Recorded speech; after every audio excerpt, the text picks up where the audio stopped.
And I was always fascinated with the idea of how, when you send a message through a medium, what does it look like on the other side?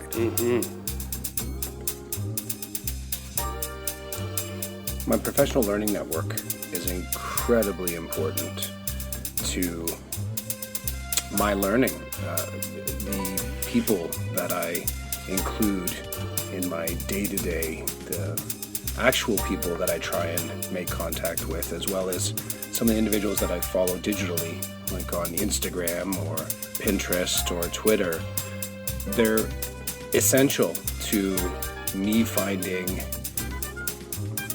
my passion as a teacher and looking to see what some of the fringes of learning can be. And the truth of it is, there's no way that I could ever sort of replicate or get to all the cool activities that I see my colleagues doing. But I tell you, it's pretty inspiring. And I would say that inspiration is really only topped when I can make face-to-face contact with someone from my professional learning network. And I gotta say, that's what the conversation tonight was like when I got to sit down with Royan Lee. Royan Lee is a teacher and consultant in Ontario, Canada, and he's someone that I've followed for a few months now. And he first sort of appeared to me when I saw his TEDx talk, phenomenal TEDx talk, where he spoke so incredibly lovingly and honestly about his relationship with his brother. And I encourage anyone to check that one out, Royan Lee TEDx talk. You can find that on YouTube. But one of the things that comes out in our conversation, and I hope you folks can hear it too, is that the way that Royan presents himself in his social media engagements, it's as filling as it is in person. There's an elegant honesty in sitting down with him and listening to him speak about his philosophies of teaching and philosophies of education, a little bit of philosophies of life, and to know that it mirrors quite nicely with the persona that he's got going on social media. So, getting to sit down with somebody that I consider to be something just a little bit more than a professional learning network member, I also consider him to be, on a personal level, a mentor of mine. The Chasing Scrolls podcast really does work and I try to work so hard to try and see how change in education looks through the eyes of people that are both inside and outside the box. And truly, Royan provided a view from both vantage points. I hope you enjoy the conversation as much as I did, and I really look forward to talking to him again.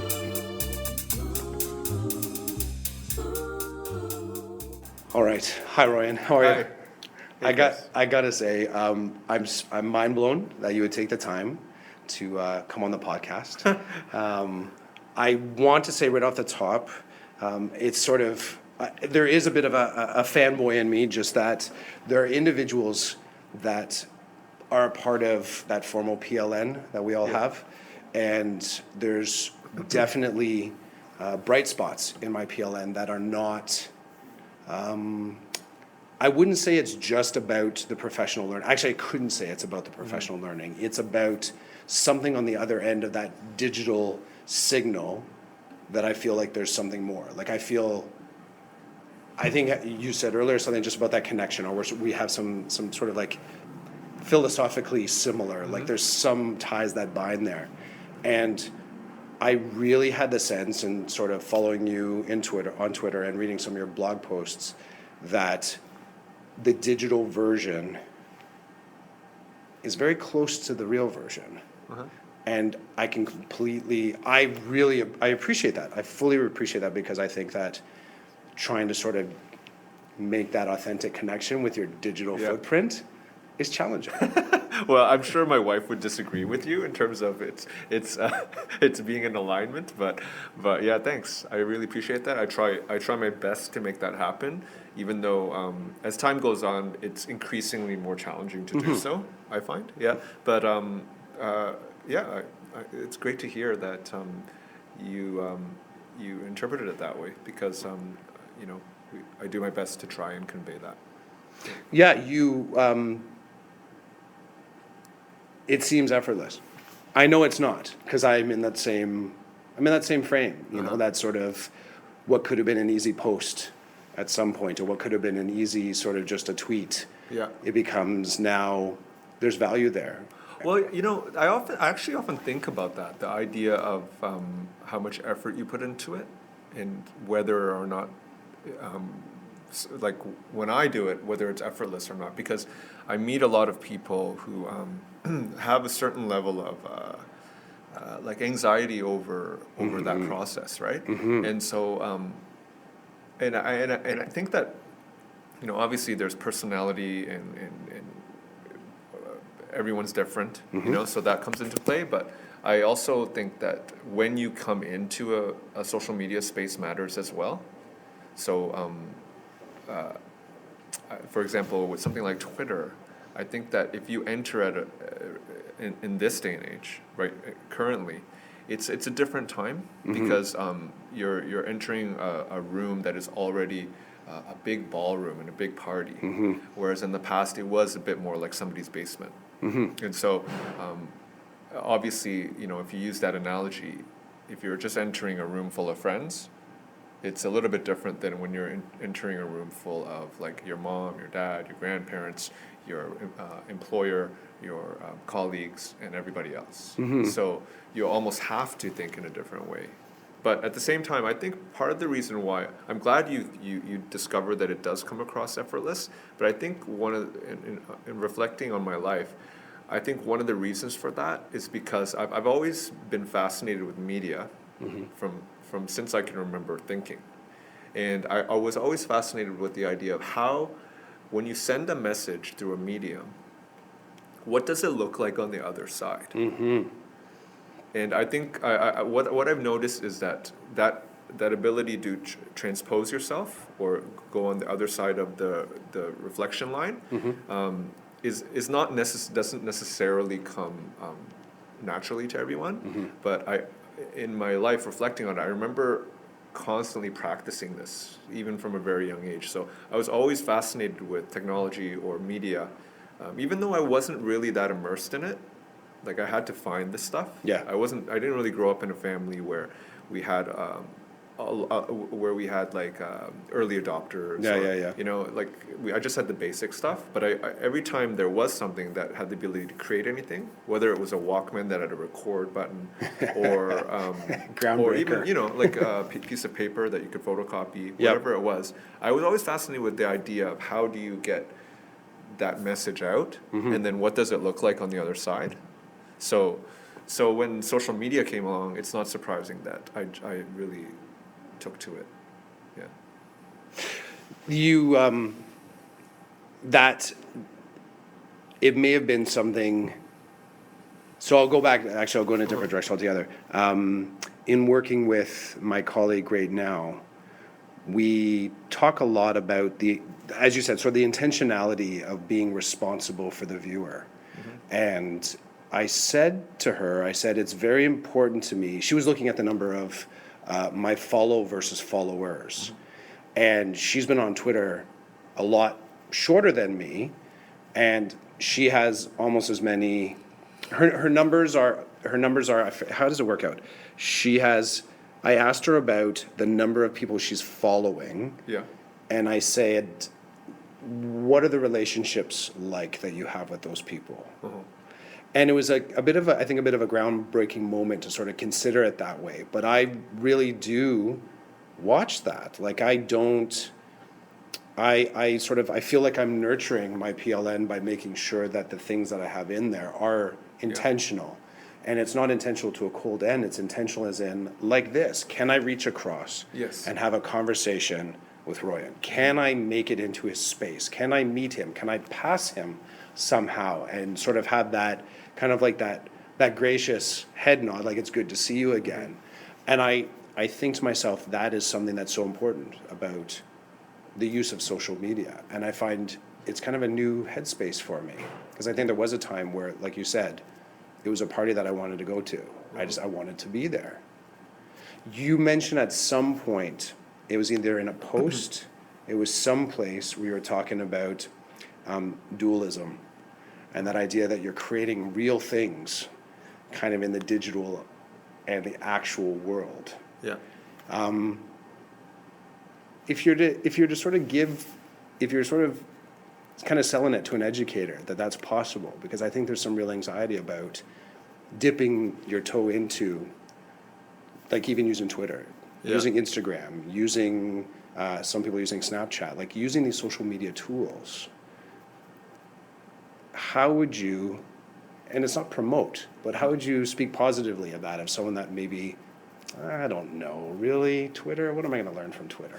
Well, my approach to that has evolved over time as well, because currently, as we stand now, I have never been as I've never experienced as much cognitive dissonance around that topic as I do right now. And it's partly because, as I mentioned before, because the social media spaces are inhabited by so many different people. It's true. And so many different stakeholders. I appreciate and I empathize with anybody who would have anxiety over entering and participating actively. That goes beyond just, as you mentioned, lurking, which many people do, many educators do. Because I understand that it is complex, and it is contextual, and it depends on the person. It depends on not only their professional lives and what nuances exist there, but also their personal lives. Of course, yeah. And that was one of the biggest ahas for me, because I do think I was at a phase where I would consider myself somewhat of an evangelist in terms of social media networking for educators. But now what I try and do is I try my best to not evangelize it as much as be there to support anyone who would like to do it. Yeah. Because I find that, especially where I am, as a person who has a relatively large following, and it has a certain amount of notoriety, as small as it may be, I want to be careful about the extent to which I apply my own sense of reality onto others, because for me to say something like, well, it's easy to make connections, or there's so many rewards that come out of this. I'm coming from a place a little bit of privilege. Yeah, absolutely. And so I want to be careful of doing that, because I do recognize that it's harder than ever to get to a place of connection that I am so privileged to have. And I know that happened because I was willing to put myself out there. But at the same time, I know that I don't know if I came in 2016 or 2017 and started. I just can't say if that would have occurred, and I don't know what my experience would have been. So yeah, that's a complex way of me just saying that I myself struggle with it too. So I try my best not to get people to jump on the bus. But I always take the stance that, well, I would be here to invite you in if you wished.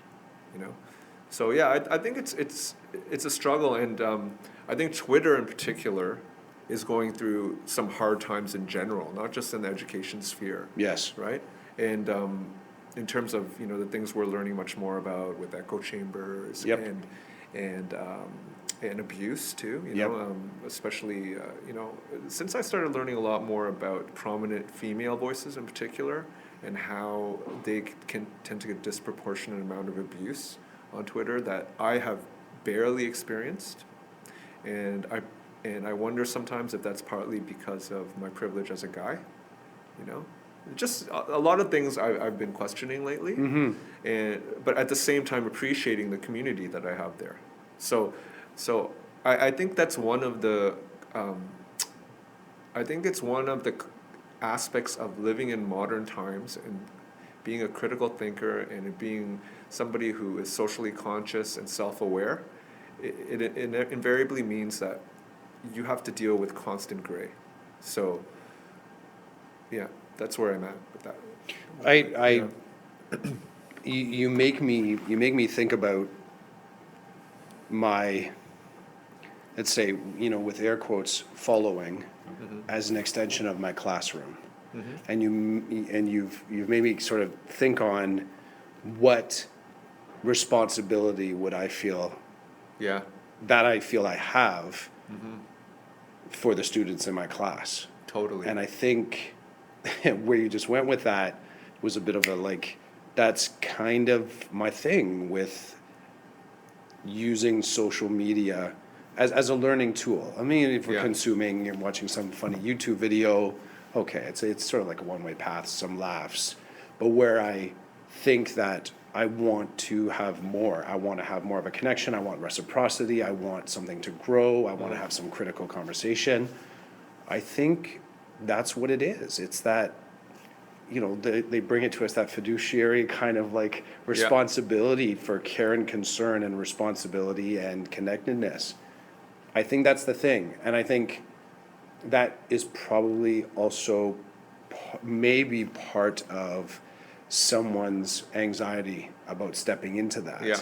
That I don't know if I could bear that responsibility to sort of. Yeah, and we have to remember too that with something like all social media platforms are this way, but if we're talking about Twitter, the algorithm of Twitter has evolved over time to favor amplification over interaction.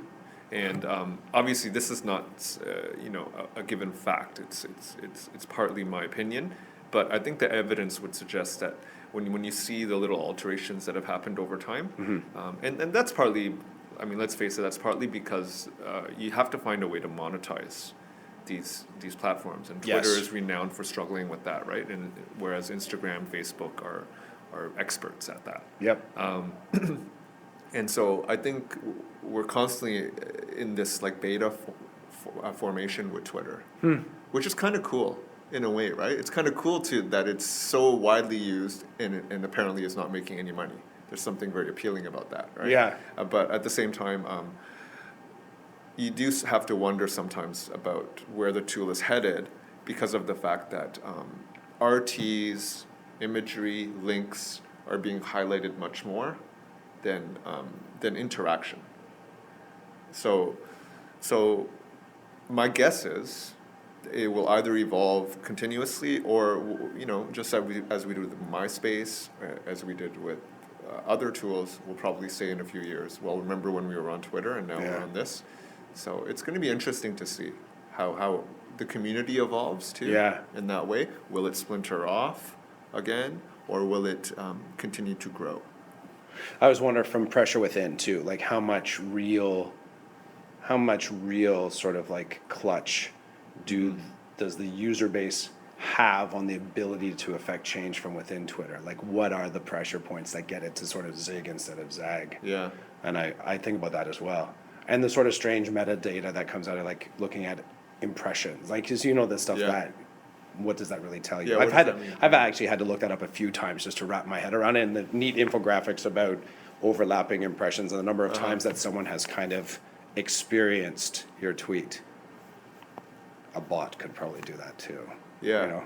And a really good, to me, one of the perfect examples of how it evolved is how it started to favor likes over replies. Yeah.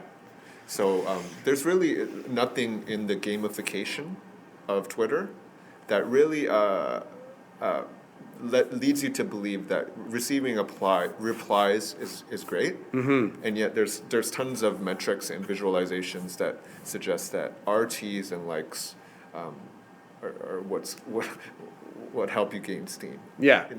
Yeah. And so I definitely found that so that's the kind of uneasy relationship I currently have with it. Yeah. But like I really connect to what you said too, though, about responsibility. You know, that's the thing that has never really changed, is that I'm constantly having to remind myself of the responsibility you have to be just like you do whenever you're a member of any community. If you're a member of your church community, or you're a member of your basketball community, with the pickup games that you play once a week, you know, you have a responsibility as part of that community to give, to be aware of your own, how people feel in relation to you, and you know, your responsibility to be kind to people, and also to be aware that what you say or share is being said from a certain perspective. So as a result, you have a responsibility in critically thinking about what you're going to put out there. But then, of course, you want to balance that with something that I've always believed with social media, is that you must have fun. I know it. You must have fun, because if you're only in there to do work, you're going to be miserable, because you're going to spend the whole time over analyzing things. Yeah. And then, of course, you're going to come across that way, so people will be less likely to want to interact with you. Without the person sitting across from you, right? Like, It's not group work at a table. No. Where you're measuring the moments and the rapport. It's it could be an email, it could be a tweet, it could be an Insta, it could be just that thing that just has a message that someone's like, that's not too interesting or fun, and then you lose momentum, you lose that connectivity. Plus, there is no direct cause and effect. Yeah. Me sitting across from right now, if I ask you a question, because we're socially connected, there's a high likelihood that you're going to make eye contact and respond. Yes. My mother has done this exact mistake with Facebook and said, and I've talked about it a couple of times on this podcast, why didn't so-and-so reply to my Facebook thing that I wrote? And I said to her, did you ask a question? No. I just said, nice picture of the kids. And I'm like, well, what response is expected at that point? Did you make a direct appeal? Did you say, please get back in touch with me?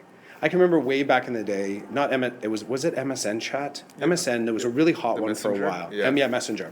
And I can remember when that first popped into the classrooms, I said to the kids, do a social experiment next Friday. Go into one of these chat rooms and say, I have a problem, I would really like to talk to somebody about it. And see how fast you clear the room. Yeah. And they laugh at me, and then one of them came back and said, I tried it. And everyone kind of, like the conversation, people were like, people in the room, what the picture was, it was like 5, 4, 3. And, they're just evacuating the room, going to someone's face. Oh, wow. Yeah. So there's a fascinating thing there about I think back to where we started on this was talking about that digital and actual and the dualism that I'm becoming more and more comfortable with the risk associated with using social media, because I'm comfortable with making one-to-one connections in real life. Yeah. And I hold those two things together. Right. And I think if I'm working to be better one-to-one, then I take that and I try and apply it there. Yeah, absolutely. Can I shift things a bit? Yeah, sure. I want to talk a little bit about your TEDx talk. Sure. And I tweeted you after that. I think that might have been my first tweet. Not in general, but to you. It was my first encounter. Yeah. A direct tweet. A direct tweet. Yeah. And in it, I said something to the effect, I wish I had the exact words, but it had something about how you broke me and rebuilt me. Oh, wow. That's almost overwhelming for me to hear, to be honest. And well, it was so true. I watched you present. I experienced your story. I was regretful to a point because it was an event that I wanted to go to. I was fortunate I was on a school trip. I tried to stream it from where I was. It was not working. And it's like, hey, we got to get the kids on the bus. I'm like, hey, go on. Okay, let's go. I think you and Will were you presenting. So I knew that there was something there that I had to experience. I couldn't make it. Yeah. So I watched it afterwards. I watched it a few times. And there was something, it was either in your blog post about that, or in the words in your presentation where you said, why do we stop holding each other when we get big? And that just put me right back there again. Yeah. Just that sort of concept of There was something about it, family. It spoke to me as a teacher. It spoke to me as a father.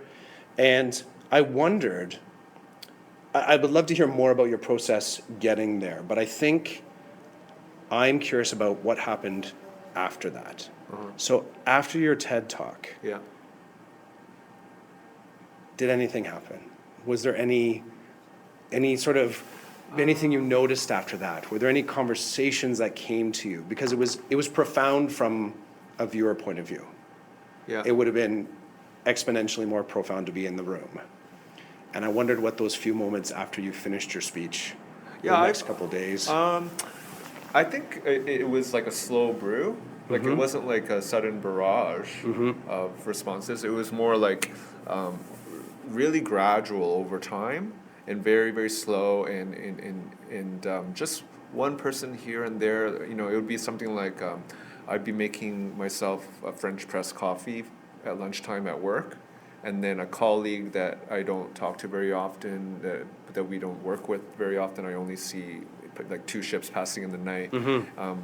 I'd run into that person and they would just suddenly just tell you that they watched my TED Talk and were very inspired by it, and it's just constant little experiences like that, and it's been at times very overwhelming. Like just listening to you speak about it, it got me quite emotional, to be honest. Yeah, because it's interesting because at the time, obviously, you know, doing that and preparing for it took some work, but looking back, it might be partly because I'm very good at unremembering things, but I don't really remember it as any big deal to me, because I was partly taking my daughter's advice, and she, you know, when people were asking her, you know, what's it like to prepare for something like that, she was just like, well, why do you guys keep asking me if I'm worried and anxious about it? I'm just telling my story. And that's basically the only approach that I took. I was like, I didn't have any grand plan. I was just, you know, I think this is a story I'm ready to tell. And that I think a lot of people will relate to. That's basically, most of the time, like when I'm blogging, it's mostly, that's basically my thought process. It's nothing very, that goes beyond that intellectually. I mostly try my best to come from a really intrinsic and more feeling base than a cerebral base. Yeah, and because the internet is really full of intellect and rational thought and breaking down of arguments and debating. And that's just the teachers that are blogging. I'm not, you know, I don't have the time to do the research or to do the intellectual rigor that's necessary to contribute to that. Yeah. I can only tell my story. Yeah. I'm not writing a book. I'm writing a blog post, and in the TED Talk, I wasn't writing a book. I was just telling my story. So that's pretty much it, and I'm glad that some people connect to it, you know? And I also take the approach with most things in social media, when I put things out there, and like my TED Talk, that I genuinely just want to connect with one person. So the fact that you had a connection to it, Chris, to me, that's enough. To me, that is like, you know, I won lotto with that TED Talk. That's enough for me. Even if nobody watched it or several people hated it, the fact that one person had some kind of an emotional connection, did it help that one person work through some stuff they were dealing with, or did it help them, you know, be kinder to another person or kinder to themselves? You know, things like that. I'm just looking for very simple goals. You know? Yeah, I think that's probably the elegance of it. You know, that's the real elegance of that. If you take any lesson that you try to convey, whether it's to your own children, whether it's across a table like this, you sort of try and take a lesson either wrapped in experience and delivered in story mode, like. And apart from the fact that, from a selfish perspective, it was extremely therapeutic for me, because it wasn't until, and that's partly why I got quite emotional delivering it. In my practicing of that talk, I did not get emotional. at all. So I wasn't anticipating myself to become emotional at all. So that's partly why I got emotional, because I didn't anticipate it, and it just kind of came on like a tidal wave. Yeah. When I was giving the talk, and it really helped me work out just understanding who I am, Yep. why I am the way I am, and how much my experience with my family and my brother made me who I am. Yes. So yeah, it was incredibly therapeutic too. Yeah. Do you remember the moment? Do you remember the moment that it turned, like that I would almost say Yeah. you appeared in yourself. You sort of Yeah. went from this is performance Yes. to That's what happened. this is me. Could I even say this is confessional? Like it's almost Yeah, like it's kind of there's confessional. it's a big. Yeah, it's you remember interesting what- how you're framing that, because that is, now that I think about it, that is kind of how it felt. It was like I was on stage with some people looking at me, and I know people were videoing me, but there was like maybe 2/3 of the way through where suddenly it felt like no one else was in the room, and I was just in a room talking to myself. That's what it felt like. It's funny you mentioned that, because that's pretty much exactly how it felt. Yeah, and then after that, when I walked off stage, I still felt like I was in my own headspace. I wonder- There were people around, but it felt more like, What are you doing in my head? yeah, it felt like a dream, where, in a dream, people just walk around and they're kind of faceless. Yeah, it's true. And even if I don't really remember much in terms of my interactions after that. Yeah, and yeah, that's funny you mentioned that. Well, I That's think exactly that's how it what, felt. and part of it, we have a bit of a similar background in some of the theater arts. And I know that sometimes that's a space that you would go to as a performer, like you sort of you immerse. Intentionally, Yeah, you kind of, you yeah. intentionally. I know I've had those moments on stage where it's accidental. You get too close to it. And something it's just a little, dook, like something just changes and you realize I'm no longer in control of my craft. Yeah. Or in this case, I am no longer driving the story. It's driving me. And I think that's why I'm asking the question, I have both of them, why did you do it? I think I understand that, you shared, but more fascinated about what happened afterwards. Yeah. Because that is the whole, the process of unbecoming the center of the story, and who might approach you and say, you said my words, you said my story. Yeah. Other people are like, wow, you're so brave, like that. But I totally get it, walking off the stage almost like through white noise. And not really queuing back in, getting in the car, or maybe Yeah, going, that's what it felt going like. back to the green room through water, kind of. Do you have time for one more? Yeah. Okay. So that's awesome. It's awesome. I want that. I think story sometime. Like I want to be like I'm gonna have to take some time away from your story. I'd like to go back to it again at some point. Because I think that thing that you're talking about being in the moment, that's what caught me. Yeah. Totally what caught me. Like I was right there with you in that moment. And lately I've been doing a little reading and looking into Brene Brown's Yep.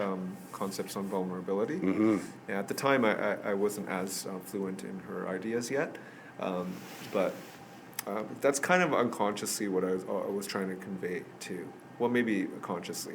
And the thing I've noticed, if you ask me, what happened after that, I really feel like some people, when they have approached me to talk to me about it, or just to let me know that they enjoyed it or had a connection to it, I find it's less about the story, the specifics of the story itself, and about me, but that I do sense that people feel inspired to be vulnerable themselves, and that's what I hope. And it's not that I want them to say, well, I am vulnerable now because of Royan.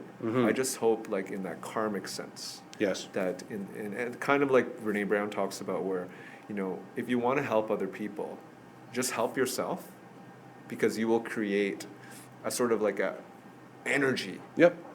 in the world, not just in your space, but actually in the world. Yeah. And that's a little bit of a mystical hippie Well, talk, no, but you yeah. could go. We could take it from mystical hippie, and I would add to it and make it actual, and say, and do it in as public a format as possible, because that's the key. I think that is the key. So That's you right. you get your own deal together. You're not intentionally trying to connect with anyone. You're just not not intentionally protecting it. You're willing to process it. That's totally what it is. Right? It's that you're willing to just let it go and exist in a public space. If someone latches on, it's because they wanted to, not because you were gathering them. So allow them to be. That's fascinating. I agree with you. The last thing that I want to kind of throw down is, and it kind of flows out of the TEDx, but it also flows, I think, a little bit, reading about your experience as a first-year teacher and going into a special education classroom. And you, at some point, talked about how fantastic, I'm going to paraphrase, how fantastic classrooms could be if we start to have different conversations around neurodiversity. Yeah.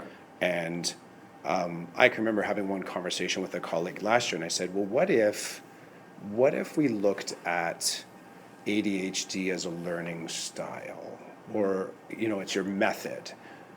What if it were? What else would we have to understand about it so that we could make a classroom space where someone who is really far down ADHD path, you have somebody working in the class that maybe has a developmental disability, and then someone in the class that just cannot see a number on blue paper, right? So it's all that sort of like differentiated, and you say the neurodiversity, but I'm fascinated, like, what you came to special education with in that first, second, third year. What are your thoughts now? Like, sort of thinking back about that, the first few years, or sort of observations. Those were such formative times for me. They were also combined with also just figuring out what it means to be an adult, at the time, because we had come back from Canada, from New Zealand to Canada, and with our first child, and it was the first time in our life where we were like faced in a big way with dealing with huge adult concerns. Yeah. And some of them were just basic ones like paying the rent and eating, but also dealing with what it meant to help out family in need, and also to have to look for work and things like that. So it was a big quiet storm of many different factors. And then I enter, like a lot of teachers do nowadays, especially Ontario, they enter some of the most challenging classrooms because they're often the ones that other teachers are avoiding, and so as a result are vacant in terms of jobs. So I remember going into that with like high hopes, because I've always been quite a unreasonably overestimator of my abilities and ability to deal with difficult times. So I entered, with really, really high hopes, and that's and confidence too. Like I really had a certain level of almost slight arrogance in terms of thinking, no one else can teach those kids, but I can teach those kids. And it all kind of came crashing down for me because I just wasn't quite experienced enough to really support those students to the best of someone's ability. My experience was lacking, my capacity, my knowledge base was lacking, my awareness. I was, but that's also part of the reason why you look back on something fondly, because you were engaged in something where you were by no means an expert. So you remember some interesting stories. Yeah, exactly. It, right? But it's more on reflection that that it really hits me, because I often say I wish I could go back and teach those students again, because I would do it quite differently. I approached that year with a strong wealth of pedagogical theory, because in New Zealand I was very fortunate to be part of what I can't imagine anyone having a better teacher education than me.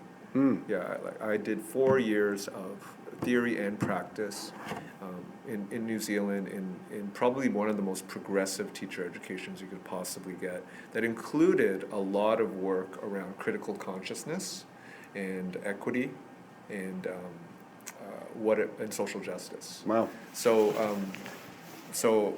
I distinctly remember entering that teaching position saying, I know these are the most marginalized children from the most marginalized communities in our system, and I want to now try and put into practice what I learned. And the thing that I was missing, though, I had the right mindset and everything. The thing that I was missing was some science. I had kind of was good with the art of it. How long ago was that? That would have been over a decade ago, right? Like Were we 12 were we years there ago. and sort of putting the science into teaching yet? I don't. Well, I don't. I don't know. Yeah. I don't know But in if we- terms of like what does it mean when somebody has a social and emotional disorder and all these things? Like I didn't really have that toolkit. And you know, like we often don't, right? We often don't have the perfect toolkit for everything. We as teachers, we do our best. But that was the one missing piece, because oftentimes I would apply my own biases onto the students in terms of how like what I considered success. And that's where the neurodiversity comes in, is that back then, I don't think I did have as strong a notion of neurodiversity as I do now, because I was still thinking to myself, like, I think subconsciously I was thinking, working with some of the most challenging students, I hope to make them whatever normal is. Yeah. Help them get there, rather than deconstructing what success meant in their context, Yeah. right? And so I was applying another template onto them, rather than just working responsibly with who was in front of me. So that reflection that has really helped me, because that, you know, to me the neurodiversity is very simple. It's just about like recalibrating what you consider normal. Yeah. Because strangely, even in 2017, we still seem to have a very homogenous, standardized, and rigid idea of what constitutes normal in our society, in spite of all the diversity, in spite of all the things we know. And I think, you know, it definitely extends beyond the school system. It's a cultural thing, right? I believe so. You know, as parents right now, I don't know if we've lived in a time where parents are as anxious about making sure their kids are in relation to a certain standardized benchmark are successful. So I mean, I think it's a challenge for us as a culture in general. You know, Someone said to me, and it kind of broke my brain, talking about equity, even let's say according to North American standards, by looking at it as sort of like, I felt like the language was almost caste system in its nature, and talking about how you say that, you know, parents are still anxious about opportunity for their children, and I would lay up against that, yet in an age where opportunity is so diverse. yeah, It's part of the language of the caste system is such that the individuals that held the highest rank or higher rank than somebody else no longer have that foothold. So what we're seeing is different areas of society with anxiety about success, not the ones that, let's say, historically would say, like when I said the science may not have been there before, what I think the science was back in the day was science that was geared towards seeing the limitation, not the science that we have now that I think opens up opportunity. it's asset based. If we go there, we can do this, Yeah. as opposed to don't do that because it will lead to. And I've been in teaching, you know, just over 10 years. Part of my start was within some behavioral programs and doing spec ed and guidance, and then into alt ed. But I've seen that change. I've seen this great. slowly move. I have. I don't think I could ever say it's moving. We need it to move faster. In some ways, I'm glad that it's moving. I'm glad that this type of a conversation you could have in more places today than, let's say, even 5 years ago. Yeah. And I think the conversation is getting some momentum, but like I think how you mentioned too, there's some science there that we still need to kind of, it has to be Yeah. marketed. And it's a little bit evolving better. over time Yes. too, as we speak. I'm sure Yep. in 10, 20 years, the more we learn about the brain in particular, Mm-hmm. you know, we'll look back and say, wow. You know, yeah. Okay, one last little bit. I know I said that before. No problem. You've almost touched on it. The teacher you, 5, 7 years ago, what would they be wowed at or kind of blown away by the present day you? Just like, I can't even believe you're doing that, man. I can't, that's so cool. Like, Oh, let me think. because no matter how, I will say, I share your exuberant confidence at the new and giving it a shot, and I can do it. But I tell you, 5 years ago, me Yeah. didn't see this moment coming. Uh-huh. I wouldn't have been able, like 5 years ago, me would have been like, that's pretty cool. Look at the tech you got. Look at, you're doing a conversation about education. And you're going to like, you know what I mean? You're on Yeah. iTunes. Like, Well, you there's know what? so For much- me, it's probably different because like 5 years ago, me is probably the most like. I think 5 years ago, me looking at me now, would think that I'm probably a lot more boring. Really, eh? Oh yeah, totally. Because you know, that's probably when my interactions in the PLN were the most intense. To be honest, that's when you know, I was part of some cool things where we kind of felt like, wow, this PLN thing might lead to changing the world. Right. And I mean, I'm not saying that I don't feel that now, but partly because of, you know, having a job in a system level position. Yep. You know, you see things from different angles now, and Mm-hmm. I think I had a certain really healthy level of naivete 5 years ago. Mm-hmm. That was awesome too. So I think if that person was impressed with me now, they'd probably be impressed with. I'm probably a lot better at thinking things through and the complexity of it. So in my earlier days of teaching, I was very, very much the type of person that said, that sounds like a cool idea, we're doing it right away. Right away. No, no thinking things through. No, and 99 out of 100 times it always resulted in awesomeness because people like learning in environments that have a safe environment combined with risk taking, right? It's exciting. That's when learning is most exciting. Yeah. So I think now I feel wiser. I feel much more wiser and are just able to think things through and not overly romanticize anything and also not overly demonize anything. I just feel like I have a healthier, a little bit of a more even keel approach to things, which I'm sure the 5-6 years ago me would be impressed by. Yeah. But also, they might not be impressed by it because they might think I became a little bit more boring and crusty and old. But It's interesting. yeah, But it sounds like maturing. It sounds like what we do in our job, yeah, right? And it sounds like I know from trying to sort of drive change home in the classroom that, you know, the sparkle and the moving things that you're pawing at and you just get fascinated with it. There is the reflection that needs to come out the other side. There's Yeah. I might not do it better next time, but I think that I need to sleep a bit in order to put all those sort of pieces back into place so I can replicate it again. And then when I find if I'm just always in the trenches, developing, and that was a lot of what was a part of my previous job was that writing the manuals for the restaurant and then helping out on the line, and then it was awesome. It was adrenaline inducing, but you also had the safety of there's a double edge to it. Developing new stuff is awesome, but then sometimes it reduces the accountability of actually delivering on anything.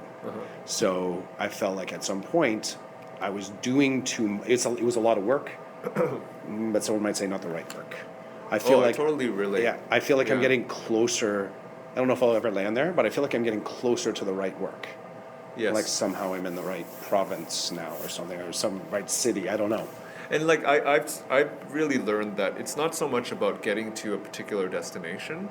It's just appreciating everything as a whole because everything builds upon is interconnected to everything else, right?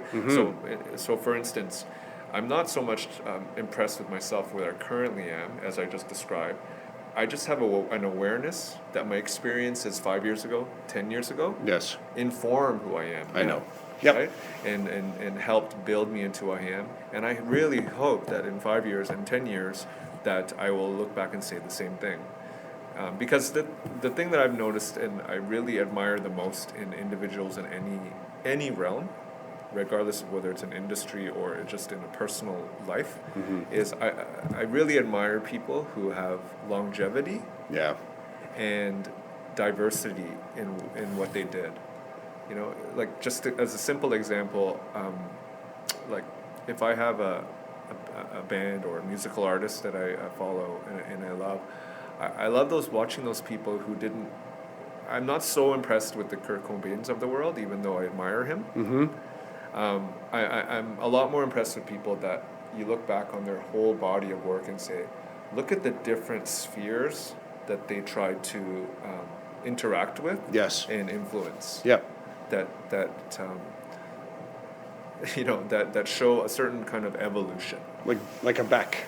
Yeah, yeah. Yeah, being able to sort of like, it's not chameleon because sometimes chameleon you can't make the path connection, but it's like you are comfortably existing in such a multifaceted way. Yeah. It's slightly schizophrenic in a good way. Totally, It's a strange thing. So to keep with the musical analogy, I kind of look at my career. What I hope when all is said and done is, I just hope that I did a bit of performing, a bit of songwriting, a bit of producing. Yeah. Who knows? Maybe even a bit of selling. Yep. A bit of like writing. And reviewing. I just find that really cool. You know, to look at one's body of work that way. Yeah. To have different vistas, different perspectives, and actually have to work different muscles of that field, you know, and not just like just one thing. And it sounds to me like that's something. I get it. I totally get it. I like to look at my life story as having certain kind of areas to it, with multiple chapters in it, and depending on which chapter, choose your own adventure. So depending on what chapter you jump in that sort of volume, yes, it's just a multimodal story. Yeah. So if you come at my teaching from the fact that I was a chef, Totally. it's like this. If you come at my my artistry that I like to do from the point of view that I like snowboarding, like if you sort of start different access points, yeah, and they exist in these weird spheres. I don't know. You're right. It gets kind of karmic and overlapping. Where, when people want to connect with you and they want to find out more about you, or they want to reach out to you, where would you like to be reached out? Where would you like to be where they find you? You mean if they'd like to connect with me? Yeah, I think it's pretty simple. They could just connect with me at royanlee.com. Okay. And most of my social media has my first and last name, Royan Lee. So at Royan Lee in it, whether it's Twitter or whatever it may be. So I'm always eager to connect with people, because as I said before, the strange thing now is that the bigger the following has become, the less I connect with people. Yep. So it's actually something that I crave, and actually one of the criteria that I have for following someone is if they've just connected with me. Yeah. You know, because otherwise it's kind of, you can't really know another way, right? So sometimes people will meet me and they'll say things like, "Well, I followed you for a long time. I've read everything, and I find your work really interesting." And then I'm like, "Why didn't you ever message me? Yeah. Why didn't you ever just once just say hi even?" Yeah. Yeah. No, So I wish people did that more. I get it. I've started to mess around with, I don't even know what I'm talking about, what I'm about to say, but coding and doing stuff on my teacher blog and trying to play with, and I might not be saying this right, it's HTML or CSS. Don't know the difference, but I know that I can wrap text around a video. Yeah. That's not my example, but where I hear you is I get errors that say basically that won't work because you haven't closed the div. And I don't even know what that means, but the effect that I see is I haven't closed the loop. I haven't closed the loop. So I'll have some sort of programming expression at the top of the page, and I don't have the appropriate "now you're done" code. But I think that's a great metaphor for what we're talking about here. Yeah, totally. You have to close the loop. Otherwise, nothing in between is going to happen. I'm not going to get wrapped text. I'm not going to get flashing font. Not that I do flashing font, but yeah, reach out, say hi, connect, say something. Yeah. All right. Okay, thanks, awesome. Chris. That was Thanks, amazing. man. Oh, I had so much fun. Oh, wow. That was awesome. That was really cool. All right. Yeah. Take care, Ryan.